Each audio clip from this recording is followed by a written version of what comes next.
Let's move back to football, sticking with football rather. Daniel Harris is with us. Daniel, how are you getting on? What's the crack? I'm good, thanks. How are you? Yeah, how's your lock-in going? I had corona for the first couple of weeks of lockdown, which I wouldn't advise it particularly. I was lucky; it was mild, but I would say mentally it's fairly demanding being shut in a room for 16 days, as it was for me, wondering if you're going to die. But apart from that, it was okay. What were the actual symptoms like? How bad did that get? What was that like? For me, they were quite mild physically. No nausea. I had fever, as in did a lot of sweating, a lot of waking up from horrendous fever dreams in the night, looking like I was a vagrant who'd gone for a swim in a marsh. But I didn't feel ill exactly. And then headaches. It was a lot, for me anyway, it was a lot less unpleasant than flu or norovirus or anything like that. But as I said, like, being locked in a room for 16 days, not being able to have a shower or have anything to eat until someone brought you that stuff was trying. And also, you're mainly thinking about the idea. The thing with corona is that most illnesses, you get it, and then by about day 2, you're as ill as you're going to get. And then you stay ill for a while, and then you may or you may not get better, but generally you get better, and it's quite a gradual thing. Whereas with corona in the beginning, it's quite light at the beginning, but you can be fine for a week and then die, and you can be ill for a week and then die, and you can be a bit all right and a bit really ill for a week, get better, and then die. And that is quite hard to process, I guess, because it's unpredictable. Every variety is different. So until you kind of get better and come out of the bedroom, you're not really clear of that nagging fear of, I would prefer not to die at this point. So for me anyway, because the physical symptoms were minor, that was the thing that I found most troubling. But and also because I didn't have any of the telltale symptoms, I wasn't quite certain whether or not I'd even had it. I mean, I got norovirus once and didn't know I had norovirus, and then my wife said to me, "Why don't you have a look if you've got norovirus?" So I look at what the symptoms are, and it's like nausea, sickness, and you're like, check, like a kid collecting panini stickers, got. But then sickness, like, it's nondescript. And then I got to the point where it said pins and needles in the head. And at that point I thought, aha, pins and needles in the head is something I could probably quite enjoy, sitting there at 5 o'clock in the morning on a Saturday listening to Moon Safari. I would consider that some kind of win. But yeah, I've definitely got norovirus because I've got pins and needles in my head. But with corona, I didn't have any of the obvious things that are unique or almost unique to this illness until about 2 weeks afterwards. I was there's no particularly polite way of putting this over breakfast, but I noticed that I couldn't smell farts or shit. And I mean, that is the ultimate in he giveth and he taketh away action, obviously, because you can't smell other people's, but also you can't smell your own.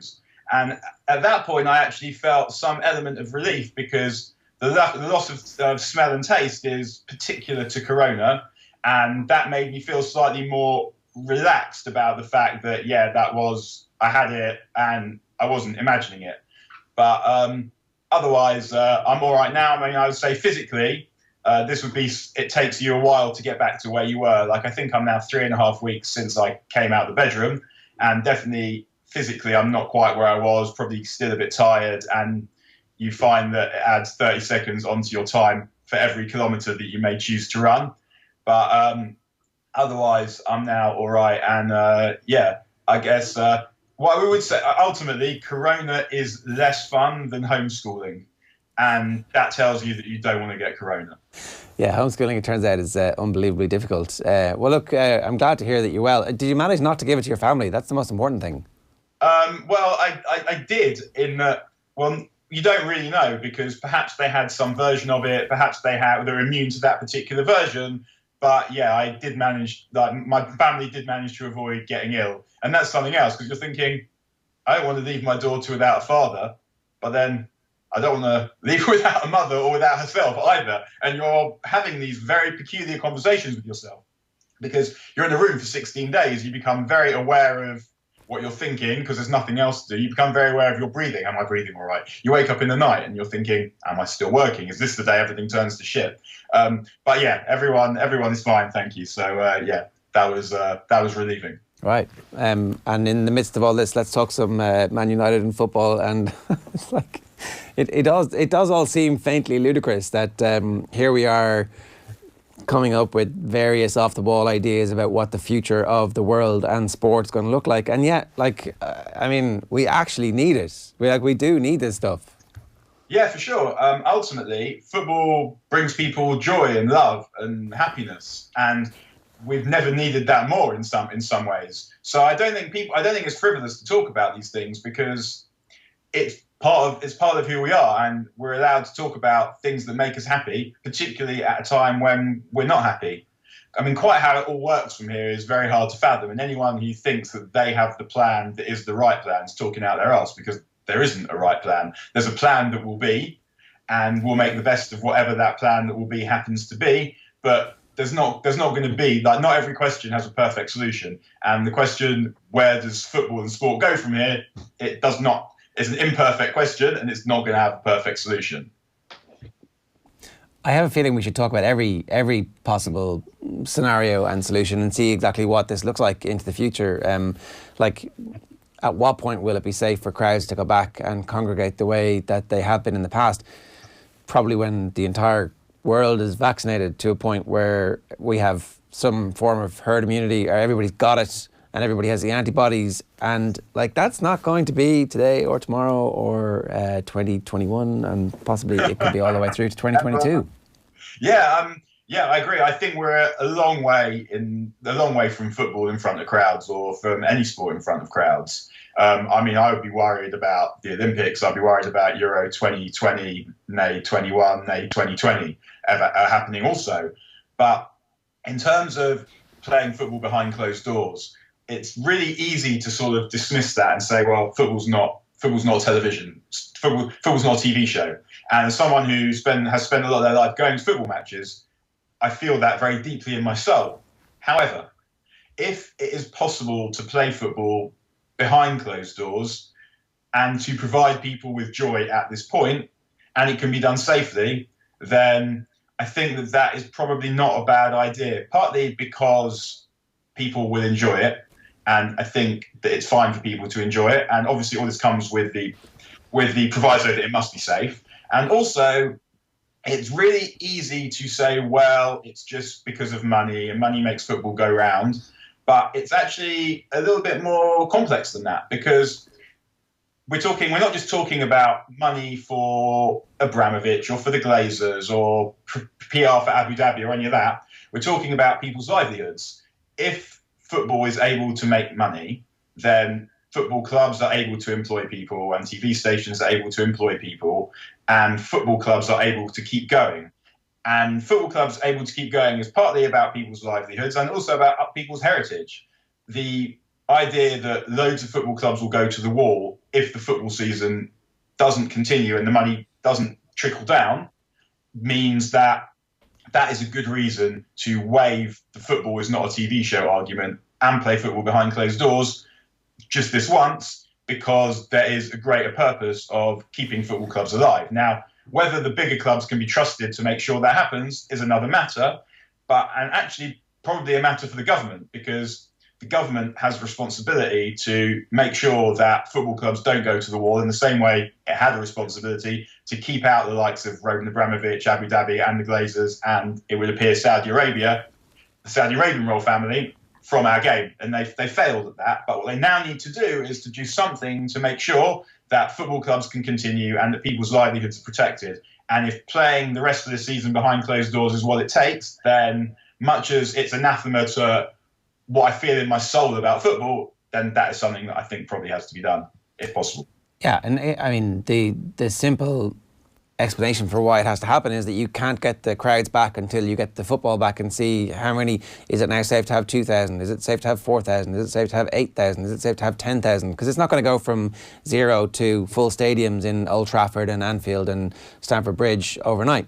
This is a graduated return to getting back to what football used to be. Or else maybe look, I don't know. maybe that never happens, but we have to try. Like if our generation's ask is to watch football behind closed doors for a month, a year and a half, then I think we're okay with that, right? We can do that. Yeah, I mean, whatever it takes is whatever it takes. I mean, everyone's agreed that football is good and we like football, but ultimately it can't continue until it's ready to continue, and particularly given football's responsibility in taking us to where we are now. The Atalanta Valencia game, the Liverpool Atletico game, were significant drivers of a global pandemic.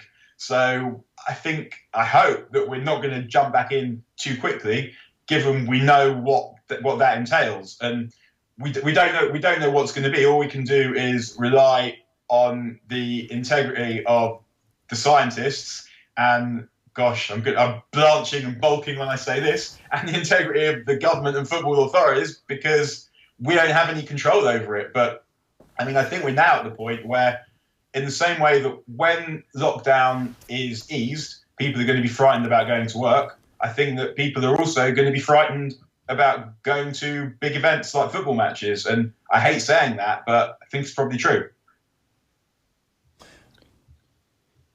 It's Daniel, when we consider what is actually going to happen with football over the next couple of weeks and months, it's an interesting question about where certain players are positioned and where their futures may lie. I think it's almost every second day you've got somebody on Instagram Live talking about Paul Pogba, talking about where his future lies, talking about where Jadon Sancho is going to end up. It's a very strange situation to be in, and it's hard to know whether or not you are the better placed person if you have the bargaining chip at your disposal, or if you're the person without the bargaining chip. For example, in the Jadon Sancho situation, it's hard to know whether or not Dortmund are better placed here because they actually have the asset and can sell, or if Manchester United are actually going to be in a brilliant position in, say, 3-4 months' time, whenever the transfer window is actually a real thing again, and that can actually offer a cut price for a player like Jadon Sancho. I'm not sure if you've considered the impact on the transfer window.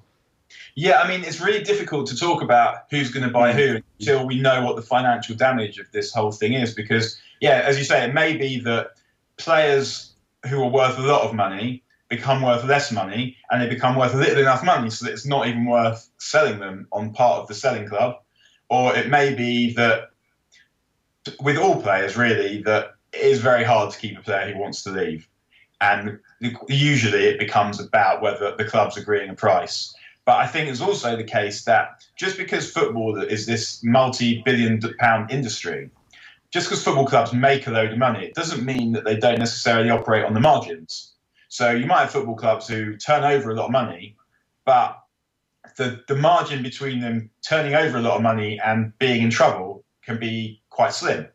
So I think until we know the extent of what this is going to cost, it's really hard to measure who's going to go anywhere and who's going to be in what position. I mean, I think specifically with Jadon Sancho, does look like he wants to go home to England, and Dortmund are probably going to, United, I would guess, will be able to offer, in whatever circumstance, enough to make Dortmund sell, whether it's the amount that they would have paid had none of this happened, or a slightly reduced amount given everyone's got a bit less money and everyone needs money a bit more. So I would imagine that one will happen. I'd be pretty shocked if anyone had the money to buy Paul Pogba, though. I think that PSG could do it if they sold Neymar, but who's got the money or even the inclination to buy Neymar? Probably no one.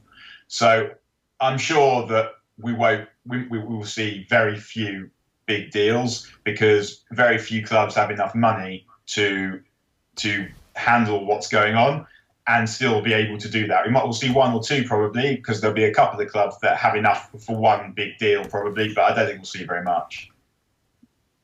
So swap deals? We're going to see. So swaps are rare because it's rare that you have players that want to go to the club and the country and that want to swap with someone. So, I mean, we don't see a lot of them because there's so much involved. Like, do the players both want to go to the opposing clubs? Do they want to live in the opposing country? Do they want to live in the opposing city? Does the money work? Is there room for them? So we might see loans more, but I'd be relatively surprised if we saw swaps because they just require so so many things that don't have anything to do with money at all, really. Yeah, that makes sense. It's going to be very interesting to see how football deals with all the contractual issues, the fact that the seasons all are going to end after everybody's contract runs out, and whether or not a transfer might happen or a loan might happen for some clubs if the league comes back. There is a minefield coming, and I don't really envy anybody whose job it is to try and navigate their way out of that. Daniel, good to see you looking well, and thanks so much for sharing your story with us today. See you again, guys. It's Daniel Harris, who has recovered, thankfully, from COVID-19.